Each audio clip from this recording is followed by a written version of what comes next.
Hi, and I'm back, and I'm still getting over my little hoarseness, but I just want to get on here real quick and talk about how, you hear a lot of these Hebrew Israelites and men talk about how, oh, we're suffering the curses, and that's why all this is going on, because we're under a curse. Let me tell you something. Black women are not under a curse, and I'm going to tell you why. Because you ever notice, just pay attention, when black women disassociates herself from black men and the black community, you notice they flourish. Okay, look at this for example. These statistics that came out a while ago.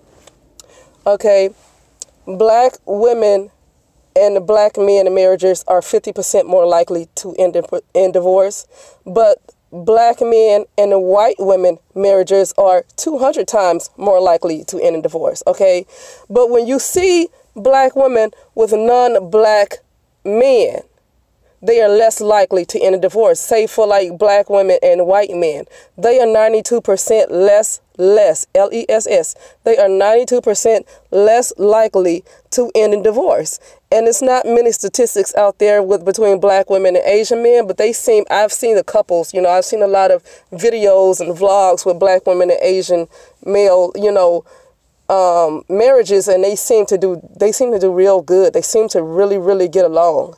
So that just goes to show you that black women, for the most part, black women and black men are just not compatible for each other. That goes to show that. Okay, but black women can't be under a curse if she seems to do well once she leave this man alone. Once she leave this man, and I understand, you got relatives who are black. I mean, I'm not really talking about that, but as far as just disassociating herself from the black male collective, she just does better with her life.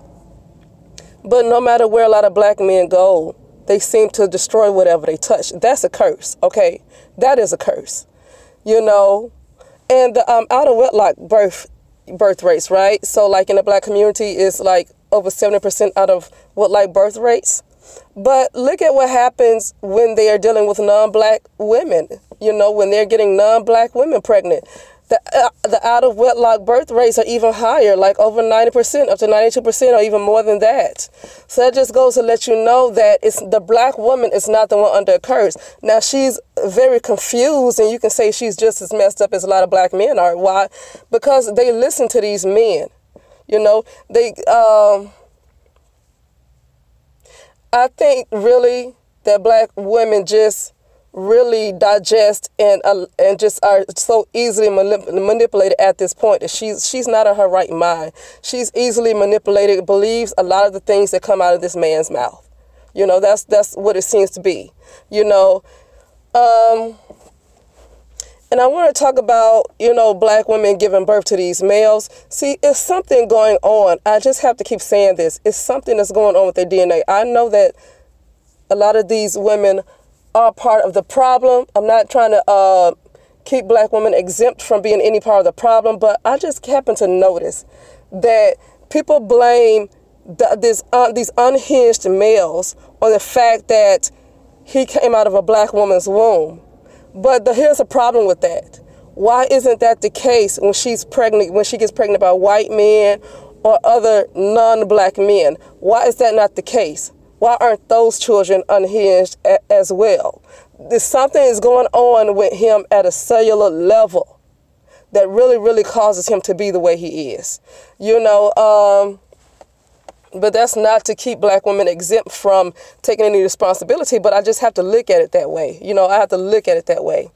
Look at what's happening to a lot of these white ladies. They are becoming ratchet. They are starting to adopt the ratchet culture. They are starting to adopt struggle love. And who's behind that? Who's really behind that? Think about that. Think about it. When you look at these black women, these ratchet black women, these ghetto black women, how did they get like that? It's a ratchet culture that comes from a ratchet culture. It comes from the degrading culture of music and drugs and, whatever have you, and gangs and, all of that stuff. Okay. But yeah, I just feel like this too, that you take majority of the men out the black community, I think it would do well. I think that it can be rebuilt. I think it will look almost just as good as any other empire built by other patriarchs. Now, granted, you won't see like those big, tall buildings and stuff on all those corporations, because especially black women, I just don't think that they are like that. But you would definitely see a lot more cohesiveness. You would just see harmony. It would just, you'll see something different once the majority of these males leave the community. It's going to be a lot better. Don't get me wrong. White supremacy is in that because they want to maintain their supremacy. That's why they allow these males and use these males and some black women, but majority they're using black men to hold black women down and to keep her from rising, because,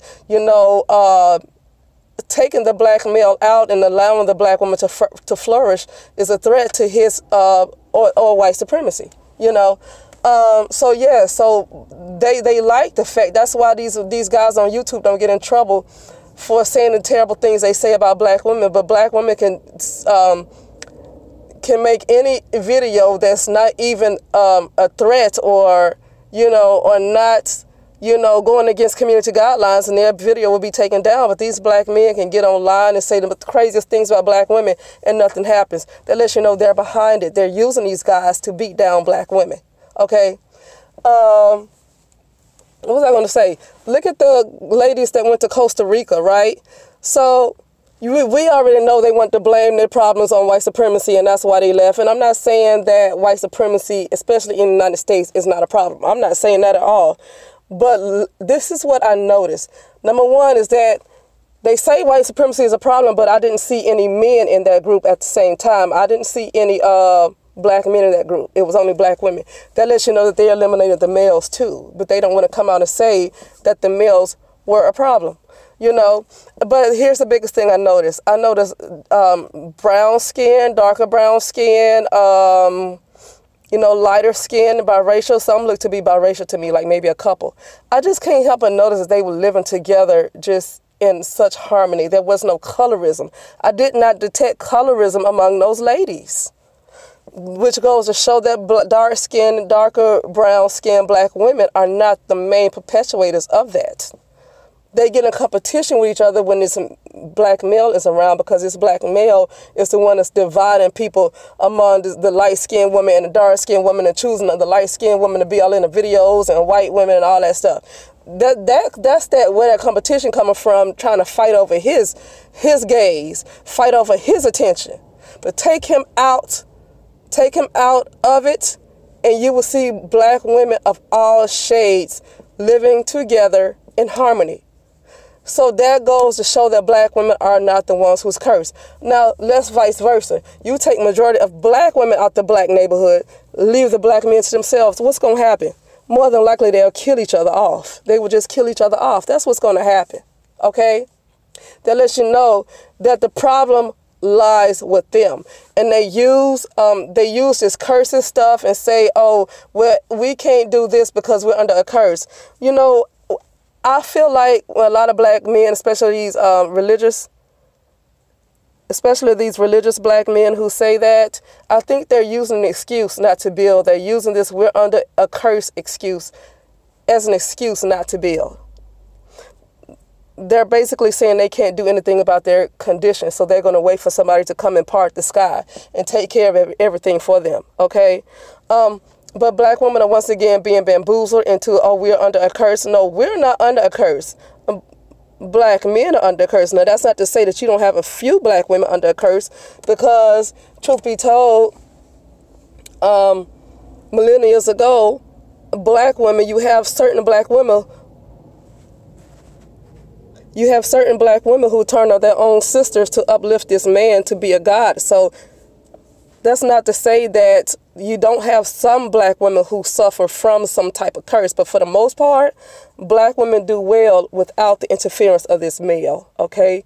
When black women get together, they put their hands together, they can build, they can do a lot, but when it's just left up to black men, look at what came out of the Million Man March. What came out of it? Nothing. But you put a bunch of black women together, millions, without the interference of males, and let them build. You're going to see some wonders. You're going to see wonders. That's why I know it ain't the black woman who cursed. She stay cursed because she dealing with this man. And these men bamboozle black women into saying black women are cursed, that black people are cursed, so he won't be in this alone, so he can just drag her down, okay? But no, he's the one that's cursed, and he don't want to be cursed by himself. So he going to try to bring black women into that mess. But anyway, I'm on my phone, so I'm going to end this right now. But yeah, you guys just think about that, and I'll talk to you soon.